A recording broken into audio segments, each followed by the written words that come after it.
Hello and welcome back to the channel, and in today's video I am taking you to Stonehenge, but not only am I going to visit Stonehenge, but we're also going to have a look through what they call the sort of area around Stonehenge, the Sussex. But starting out, we have parked at Woodhenge. So Woodhenge is supposedly a formation that preceded Stonehenge, and the concrete markers that we've got here represent 9-foot posts that were sunk into the ground, and all of these posts had a very specific alignment. So if we walk through the formation,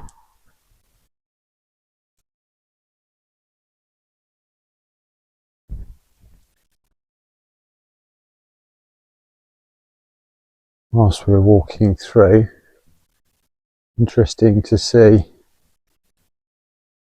this bit of flint here, pile of flints there.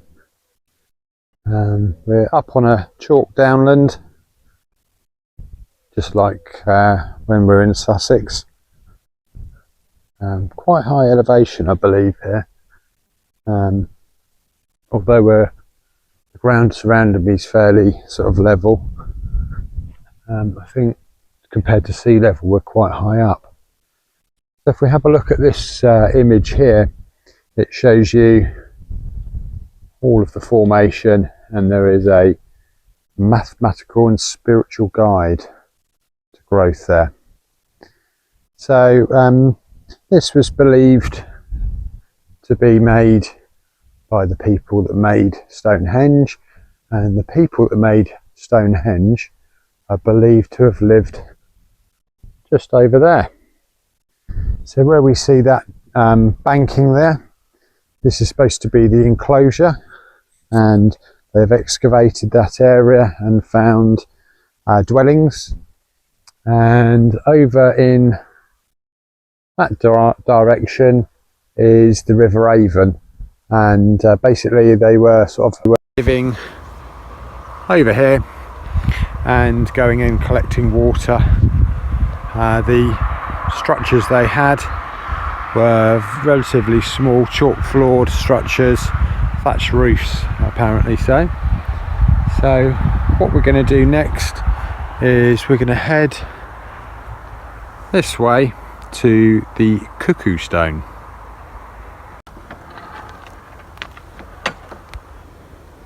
Right, I would imagine that we just need to follow this path. So what I've done is I've come over to this area and done a bit of car camping, so I can get up nice and early, try and get you to the henge before all the crowds appear. So I've made some makeshift blackout blinds for the back of the car, used a IKEA gymnastics mat to sleep on. Thanks for that suggestion, Gary. And yeah, quite a good night's sleep, to be honest. Didn't think I was going to be able to sleep because it's quite a busy area. So just coming up on the information board for the Cuckoo stone. So looks like we need to head in that direction. Looks like it is just before the tree line over there. So yeah, let's get moving. Right, so just follow the path along, and here we get to the Cuckoo stone. So the Cuckoo stone is part of the alignment for Stonehenge, believed to be one of the markers, but also believed to increase male fertility. So Watch out, ladies. It's going to become way more fertile. Not that I have any problem in that area. So, a piece of sarsen stone.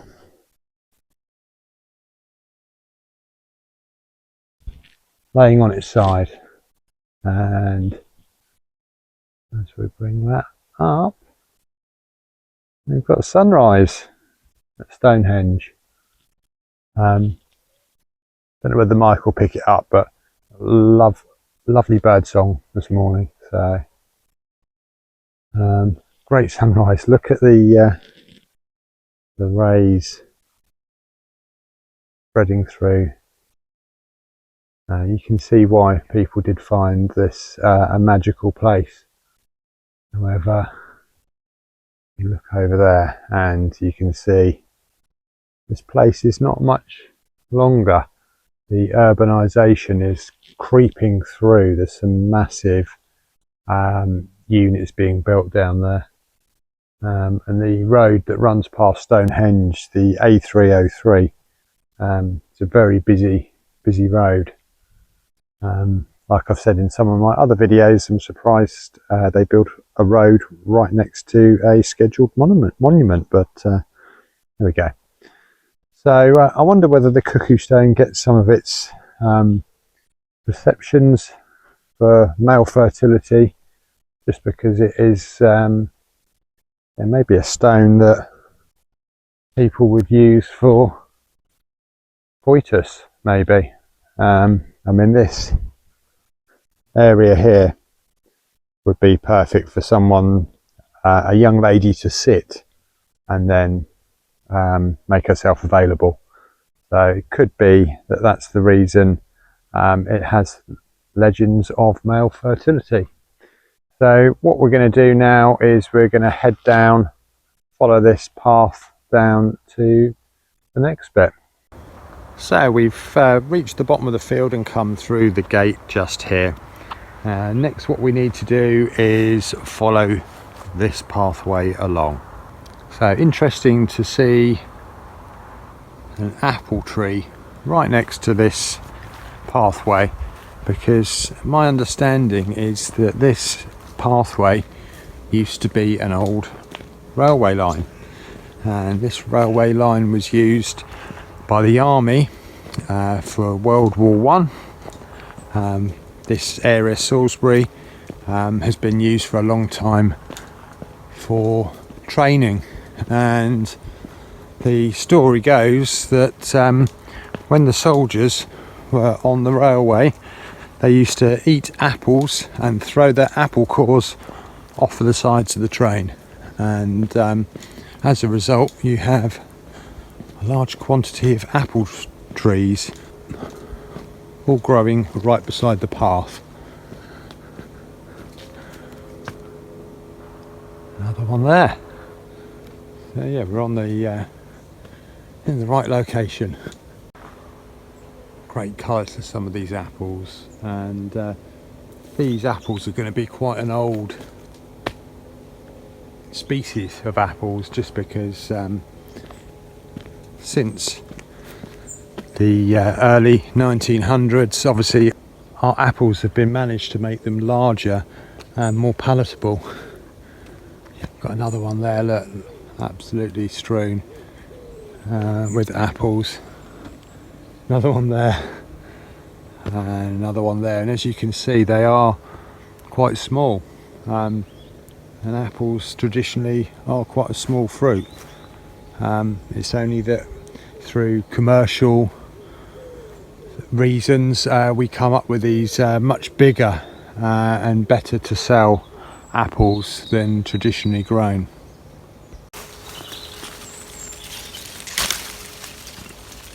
Lovely path, this one, and made even better with all of these apple trees. I'm going to collect a few apples and then take them home and wash them.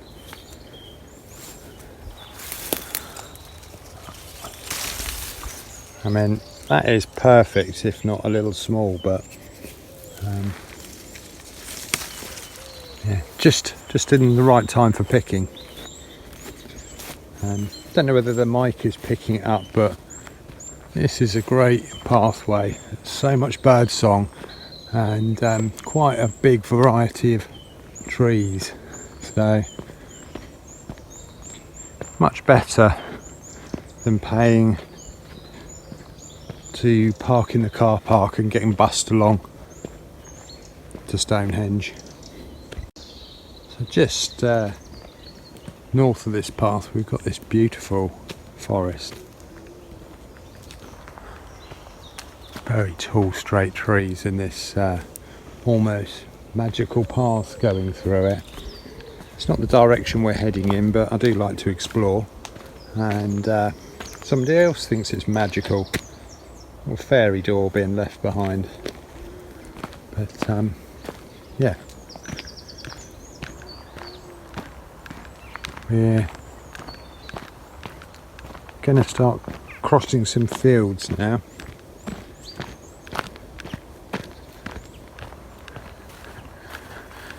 Must be on the right track because he's left his little marker behind. Another apple tree.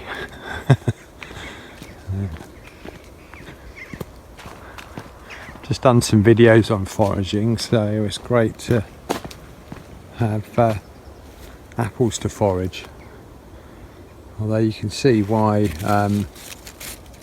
modern apples have been beautified, because they don't look very attractive, these ones. I'm sure they taste great, but that one's not particularly attractive. Even got a rainbow. I think all the magic's hit out for me today. Exceptional display of hawthorn berries. So at the end of the path we reach this horse's field, and we know we're in the right location.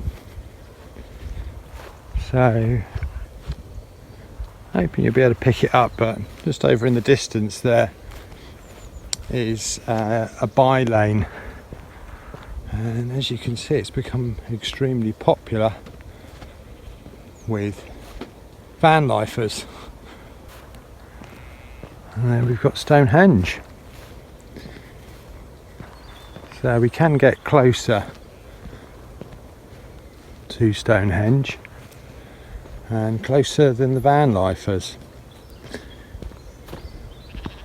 So basically we just need to cross the field, and there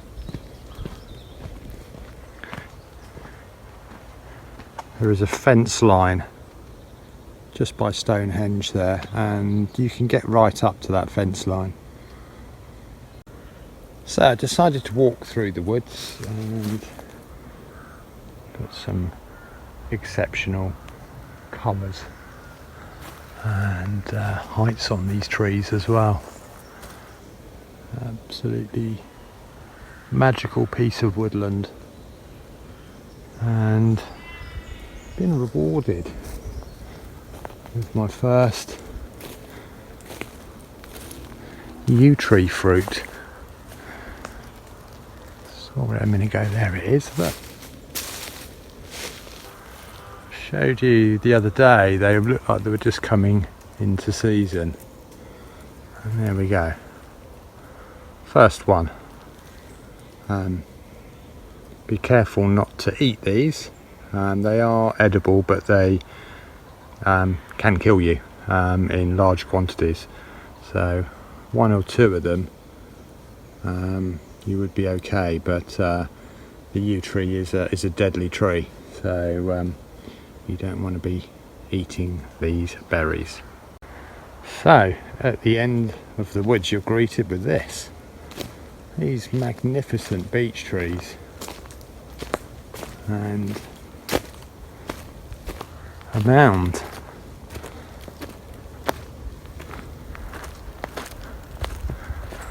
Interestingly, a mound with a divot in the middle. Interesting. Really tall, these beeches.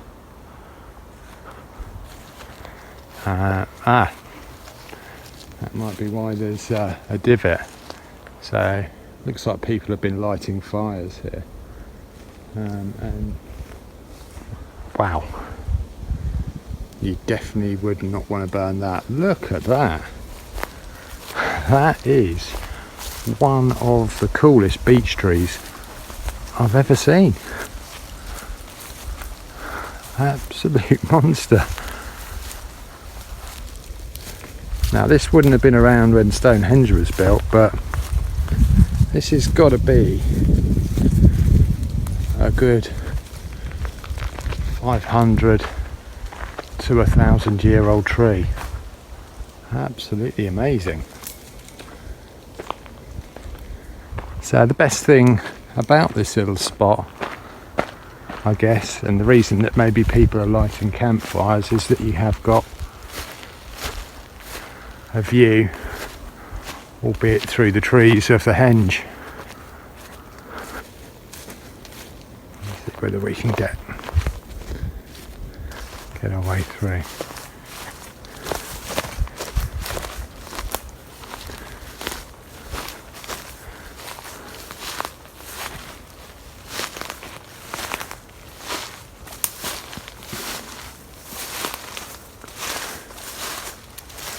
Yeah, there it is.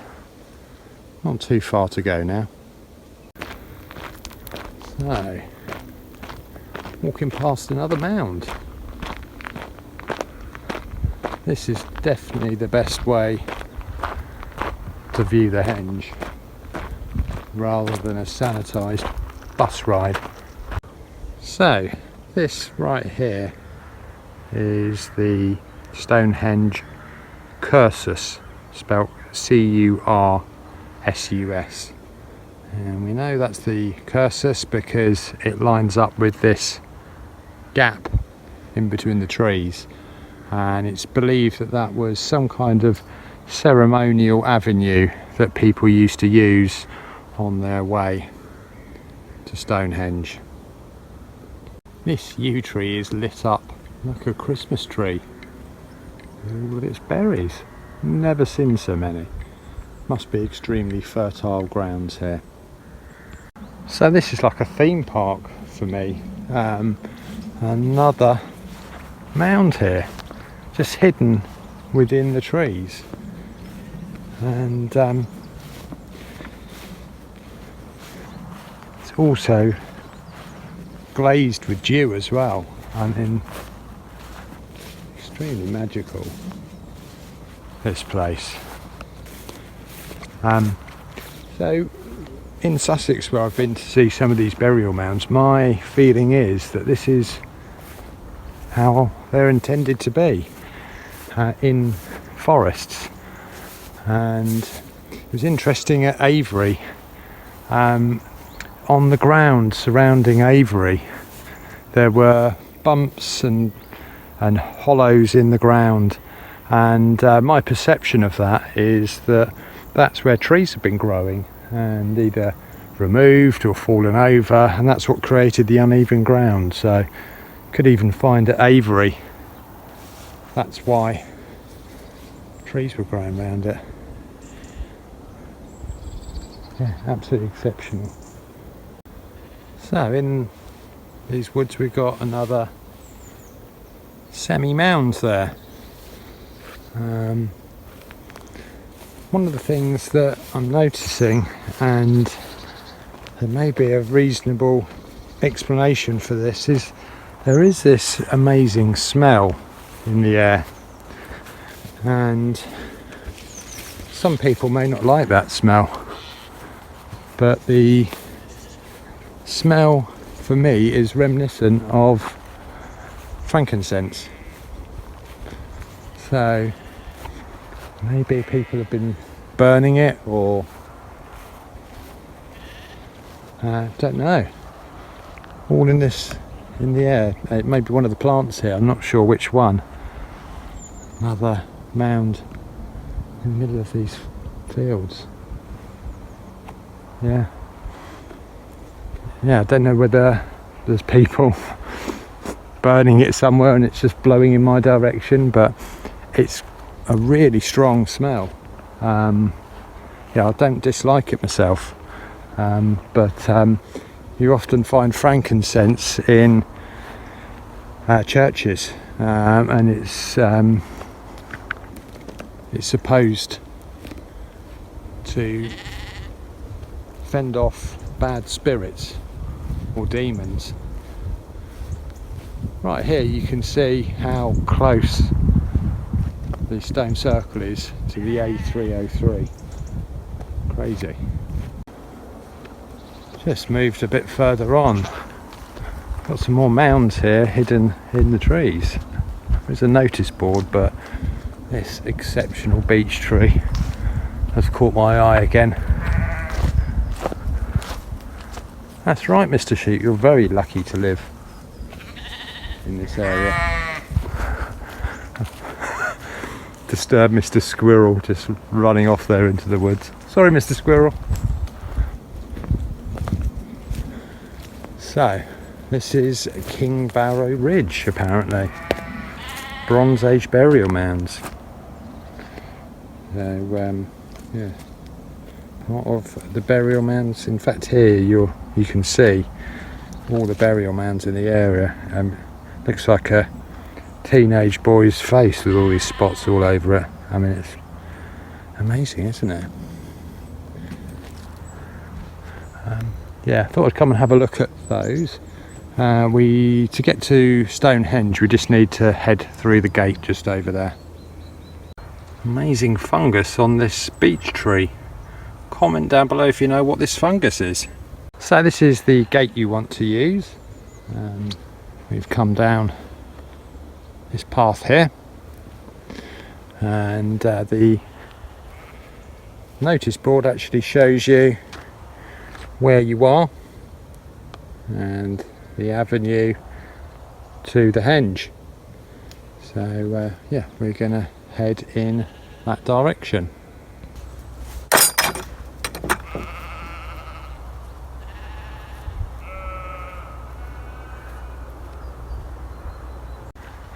So we're starting to see the ring getting lit now by the sun, and I'm guessing over on the edge, this stone right there, the one standing up, I'm imagining that aligns with where the sun rises, because it does an arc, so it's probably in that area that it rises on a summer solstice.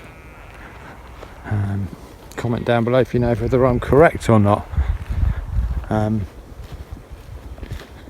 Interesting location for it, because I've commented at Avery as well that we're quite high up on downland, but it's not the top of a hill, so it takes quite a long time before that sun actually gets to Stonehenge. Maybe that is the magic of the way that the hills are shaped, I don't know. I'm sure the druids will be able to tell me, but it's in a bit of a divot, and a lot of the hill forts that we have, or neolithic structures in Sussex, they're always on the top of a hill, so you've got a good view of the surrounding area, but this one just is in a little bit of a hole. So but obviously the location is important to someone, otherwise you wouldn't go to the efforts of doing this.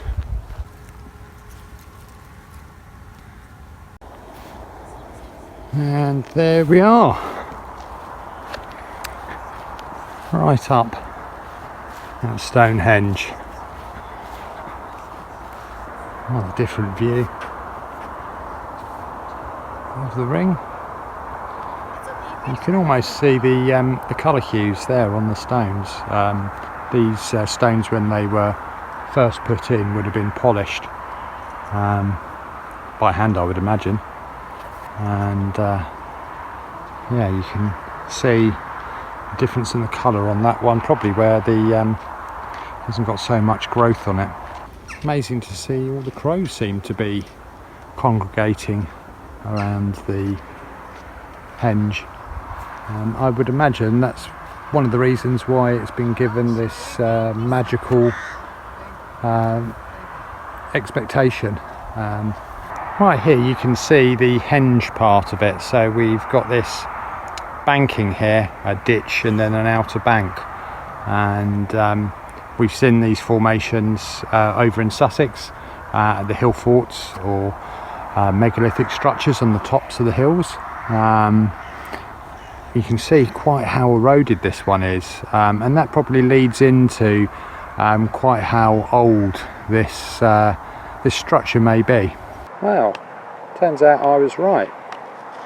So I speculated that this stone here was the mid-Summers Point, and turns out it is. Got some great views of the King's Barrows from here. Interesting to see Stonehenge couldn't get away without a benchmark on it either. Or is there a benchmark? Very moody skies today. So we're about to run out of battery because when we were over in the woods where the mound was, for some reason the battery went from approximately 90% down to 15% in a matter of seconds. Don't know why. Was fully charged before we came out, so just glad it made it. So thanks a lot for watching this video. Got some more videos in the area at Avebury. If you could subscribe to the channel, you'll be able to watch those, and a like will help me to elevate my videos through YouTube.